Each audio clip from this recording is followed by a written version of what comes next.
¿Alguna vez te has preguntado cómo es posible producir miles de millones de balas cada año con una precisión casi perfecta? ¿Qué clase de maquinaria, materiales y procesos industriales hacen posible que cada proyectil sea idéntico al anterior? Detrás de cada bala hay una ingeniería de precisión, una cadena de producción tan rápida y exacta que parece más una coreografía mecánica que un simple proceso industrial. Hoy, en Así se hace, te llevaremos al interior de las fábricas donde nacen los proyectiles que mueven al mundo, donde el metal cobra vida y la ciencia se combina con la fuerza bruta de la industria. En el corazón de cada bala late un proceso que combina fuerza, precisión y una ingeniería casi artesanal. Todo inicia con un metal que parece simple, pero que define el destino de cada proyectil: el latón, una aleación de cobre y zinc cuidadosamente dosificada para resistir el calor extremo y las presiones descomunales que se generan al disparar. Este material no se elige al azar. Su flexibilidad, durabilidad y resistencia a la corrosión lo convierten en la base perfecta para la creación de la vaina, el cuerpo metálico que contendrá el poder explosivo de la pólvora. En las enormes fábricas, bobinas de latón del tamaño de un automóvil esperan su turno para ser transformadas. Estas cintas doradas, relucientes bajo la luz de los talleres, avanzan lentamente hacia prensas industriales que ejercen miles de kilos de presión con cada golpe. Cada impacto corta discos perfectamente circulares, delgados y uniformes. Esos pequeños discos son el primer eslabón del proceso. Pero lo verdaderamente asombroso ocurre después. Un ballet de precisión donde las máquinas moldean el metal con una coordinación que parecería imposible para el ojo humano. Los discos se calientan, se lubrican y pasan por una serie de troqueles, cada uno con una función específica. El primero forma una pequeña copa, el siguiente la estira y luego otro la alarga aún más, hasta que toma la forma de un pequeño cilindro hueco, la futura vaina. Este proceso, conocido como embutido profundo, se repite varias veces, refinando las paredes metálicas, afinando su grosor y endureciendo su estructura sin fracturarla.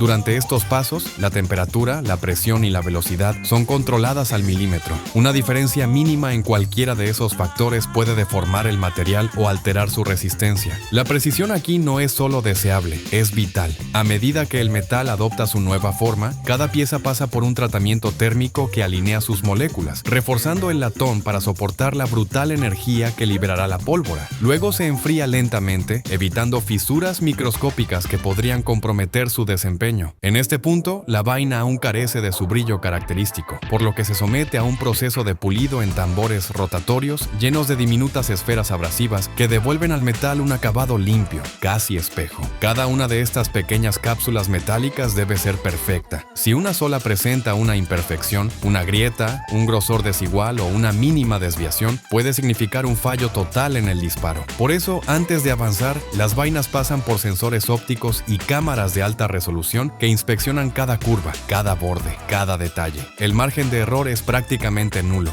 Lo que al principio era una simple lámina de metal, ahora se ha convertido en una estructura de precisión, lista para recibir la pólvora, el fulminante y la punta. Cada vaina representa la unión entre materia y propósito. Un ejemplo de cómo la ingeniería moderna puede transformar algo tan común como el cobre y el zinc en un mecanismo de energía controlada. Y mientras millones de estas piezas emergen de las líneas de producción día tras día, en un ritmo constante y metálico, es inevitable pensar que detrás de ese sonido, ese golpeteo repetitivo que inunda las fábricas, se esconde el pulso de una industria que domina el arte de transformar el metal en poder. Pero ¿cómo se transforma ese pequeño cilindro dorado en un proyectil completamente funcional? Si la vaina es el cuerpo del proyectil, la punta es su alma, es la parte que define la trayectoria, el impacto y la efectividad de cada disparo. Fabricarla no es un proceso simple, requiere el equilibrio perfecto entre peso, forma y materiales. Todo comienza con lingotes de plomo, un metal denso y maleable que ha sido utilizado durante siglos por su capacidad para mantener la estabilidad incluso a gran velocidad. En los últimos años, sin embargo, muchas fábricas han reemplazado o recubierto el plomo con cobre, más ligero, resistente y menos contaminante. El plomo se funde en enormes hornos a temperaturas que superan los 300 grados, transformándose en un líquido gris brillante que fluye como mercurio. De allí pasa a moldes de precisión que le dan forma a núcleos diminutos del tamaño de una uña, cada uno idéntico al anterior. Estos núcleos son enfriados, cortados y pesados automáticamente. Una diferencia de apenas unas décimas de gramo podría alterar la trayectoria de la bala, por lo que cada lote es verificado por sensores láser, que garantizan una uniformidad perfecta. En otra parte de la planta, el cobre toma protagonismo. Bobinas del metal rojizo piso se desenrollan lentamente y se introducen en prensas que lo cortan y moldean hasta formar una pequeña cápsula que recubrirá el núcleo de plomo. Este recubrimiento, llamado camisa, tiene una doble función: proteger el núcleo del calor extremo al disparar y mejorar la aerodinámica, permitiendo que la bala corte el aire con menos fricción. Al combinar ambos materiales, se crea una punta de alta eficiencia, capaz de mantener su forma incluso al impactar a gran velocidad. Después, cada punta pasa por un proceso de pulido y limpieza que elimina cualquier rastro de residuos metálicos. Las piezas adquieren un brillo casi hipnótico, reflejando la luz como si fueran pequeñas joyas industriales. Luego, se clasifican según su tipo: balas de punta hueca, de punta sólida o de diseño militar, cada una adaptada para un propósito diferente. Las máquinas encargadas de este proceso trabajan a una velocidad impresionante. Decenas de miles de puntas son fabricadas cada hora, en una coreografía exacta de calor, presión y enfriamiento. Los ingenieros llaman a este punto la danza del metal, porque aquí es donde el cobre y el plomo se combinan en una unidad perfecta. Finalmente, las puntas terminadas son almacenadas en compartimientos estériles, listas para ser unidas con las vainas. Cada una de ellas es un pequeño logro de ingeniería, una pieza que encarna el poder de la física aplicada a la manufactura masiva. En este punto, los materiales ya tienen forma y peso, pero todavía les falta lo esencial: la energía que los transformará en proyectiles reales.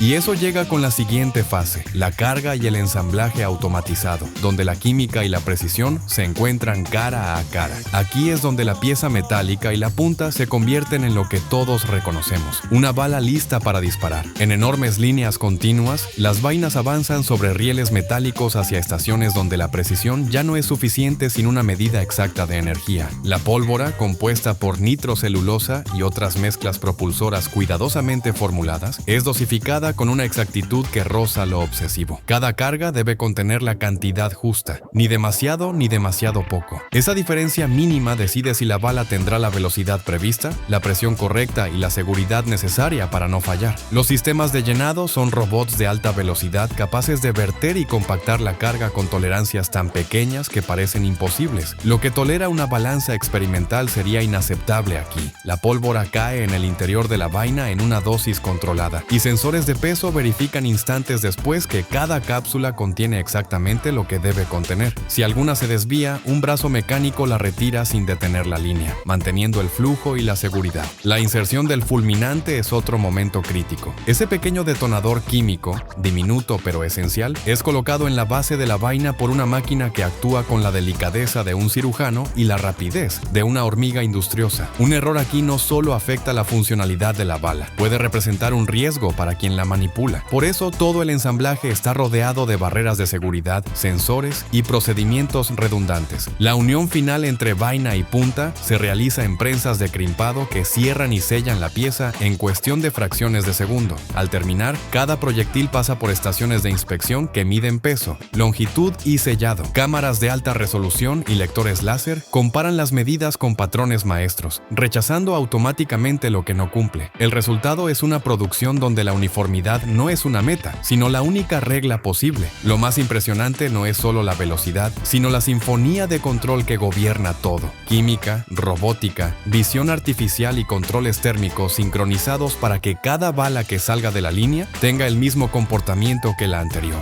Después de este ensamblaje, las piezas están completas, pero aún les queda la prueba suprema: comprobar su desempeño real en condiciones reales. La línea de producción puede crear millones de proyectiles que parecen perfectos a simple vista, pero la única forma de confirmar su rendimiento es someterlos a la verdad más elemental: dispararlos. Antes de que cualquier lote abandone la fábrica, se establece un protocolo de pruebas que mezcla estadística, ciencia y observación rigurosa. De cada tanda de producción se extraen muestras en proporciones estrictas. No se trata de comprobar una o dos unidades al azar, sino de seguir tablas de muestreo que determinan cuántas piezas deben ensayarse según el tamaño del lote, el destino del producto y las normas de calidad aplicables. Las muestras son llevadas a túneles balísticos donde se disparan contra blancos y barreras instrumentadas. Cámaras de alta velocidad registran el vuelo desde el momento en que el proyectil abandona el ánima hasta el instante del impacto. Sensores miden la velocidad inicial, la presión generada dentro del ánima y la energía cinética en el punto de impacto. Los datos se comparan automáticamente con las especificaciones de diseño. Cualquier desviación fuera de tolerancias preestablecidas dispara una alerta que puede detener la liberación del lote completo. Además de las pruebas de rendimiento, las balas pasan por ensayos de seguridad, controles de estabilidad térmica para simular condiciones extremas, pruebas de humedad para asegurar que la carga no se degrade, y ensayos de envejecimiento acelerado que estiman cómo reaccionará la munición tras meses o años de almacenamiento. Las vainas son sometidas a pruebas eléctricas y de sellado para garantizar que el fulminante no se active por manipulación indebida ni se deteriore con el tiempo. Todo eso se registra en sistemas de trazabilidad que asignan a cada lote un número de serie y un historial completo, hora de fabricación, operadores de la línea, materia prima empleada y resultados de las pruebas. El control visual sigue siendo crucial. Aunque la visión artificial detecta el 99,9% de las irregularidades críticas, inspectores humanos realizan verificaciones aleatorias con lupas y microscopios, buscando detalles que los sensores podrían pasar por alto.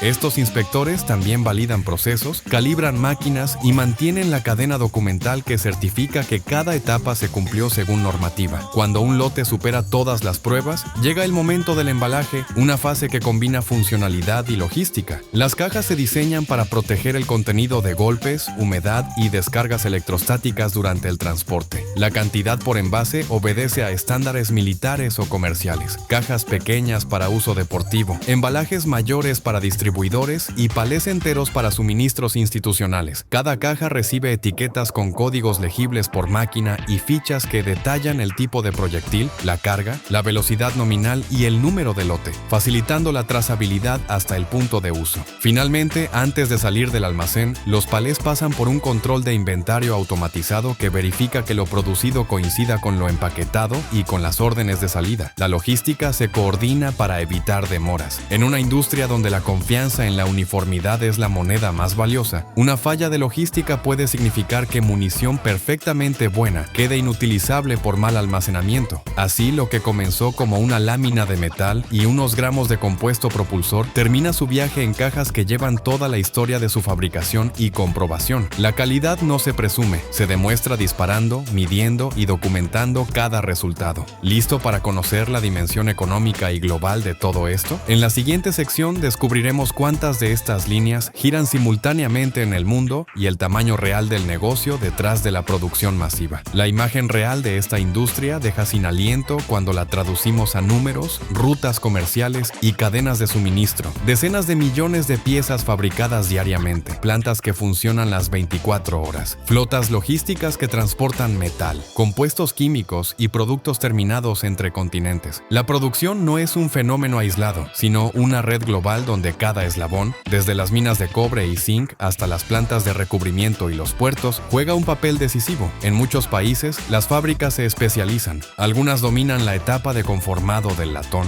otras se han convertido en centros de excelencia para la fabricación de puntas recubiertas o para el ensamblaje ultra rápido. Esta especialización reduce costos y aumenta la calidad, pero también crea dependencias. Si una planta crítica falla, puede detenerse la entrega de lotes enteros a fabricantes de munición que dependen de esa pieza. Por eso la gestión de riesgos y la diversificación de proveedores son estrategias tan esenciales como las prensas y los robots en la línea. El mercado atiende tanto a consumidores civiles, tiros deportivos, caza y coleccionismo, como a clientes institucionales con demandas masivas y especificaciones estrictas. Esa dualidad obliga a las empresas a mantener líneas paralelas y certificaciones que les permitan competir en escenarios muy distintos. En uno, la unidad por paquete y la presentación comercial; en otro, la trazabilidad extrema, la resistencia y la uniformidad bajo condiciones militares. Cada segmento tiene su propio calendario, sus propios volúmenes y su propia lógica de precios. La automatización ha transformado la fuerza laboral requerida. Hoy conviven operarios especializados que montan, calibran y mantienen maquinaria de alta precisión con sistemas robotizados que realizan miles de operaciones por minuto. El capital invertido en automatización reduce costos marginales y aumenta la velocidad de respuesta, pero también eleva la barrera de entrada para nuevos actores. Para mantenerse competitivas, las compañías invierten no solo en máquinas, sino en software, en mantenimiento predictivo y en sistemas de control que integran datos de producción en tiempo real. La industria también se define por su relación con la regulación y la geopolítica, restricciones a la exportación, tratados internacionales y controles sobre materiales sensibles condicionan dónde se sitúan las plantas y a quién se le vende. Esa complejidad política obliga a los fabricantes a mantener equipos legales y de cumplimiento normativo tan activos como los ingenieros de planta. Cuando la demanda demanda crece por conflictos o por picos en el mercado civil, la cadena de suministro se tensiona rápidamente y se hacen visibles los cuellos de botella. Otro eje que modela la industria es la innovación. Procesos de recubrimiento menos contaminantes, aleaciones alternativas para reducir el uso de metales pesados y técnicas de producción más limpias. La presión ambiental y las exigencias de sostenibilidad empujan a muchas empresas a reinventar procesos que durante décadas fueron inmutables. Adaptar una línea para usar un material diferente no es solo un cambio técnico, es una inversión estratégica que puede definir la supervivencia en un mercado cada vez más regulado y consciente del impacto ecológico. Finalmente, la economía de escala lo impregna todo. Producir a gran volumen reduce el costo unitario y permite invertir en controles de calidad que serían prohibitivos en tiradas pequeñas. Eso genera un ciclo donde los grandes ganan tamaño y eficiencia, y los pequeños buscan nichos especializados o tecnologías disruptivas para subsistir. En conjunto, la industria de la munición es un ejemplo contundente de cómo la ingeniería, la logística, la política y la economía se entrelazan para sostener una producción masiva que pocos sectores igualan en sincronía y alcance. Cada bala fabricada es una demostración extrema del dominio humano sobre la materia. Detrás de ese pequeño proyectil hay siglos de avances en metalurgia, química y automatización, todos unidos en una danza perfecta de precisión. Miles de máquinas trabajando sin pausa, millones de piezas idénticas, un solo propósito: lograr que cada disparo funcione exactamente igual que el anterior. Pero ese mismo logro encierra una paradoja. La ingeniería que permite construir aviones, satélites o microchips también crea proyectiles capaces de liberar una fuerza devastadora. En la búsqueda de perfección técnica, la línea entre creación y destrucción se vuelve tan delgada como la pared de una vaina. Lo cierto es que esta industria no solo fabrica balas, fabrica control, exactitud y poder. Y conocer su funcionamiento nos revela algo más profundo sobre nosotros mismos, nuestra necesidad constante de perfeccionar, de entender, de construir incluso aquello que nos desafía moralmente. Si te fascinó descubrir cómo se producen miles de millones de balas con una precisión casi inhumana, suscríbete a Así se hace y acompáñanos en el próximo episodio. Detrás de cada objeto cotidiano hay una historia oculta y aquí la vamos a revelar.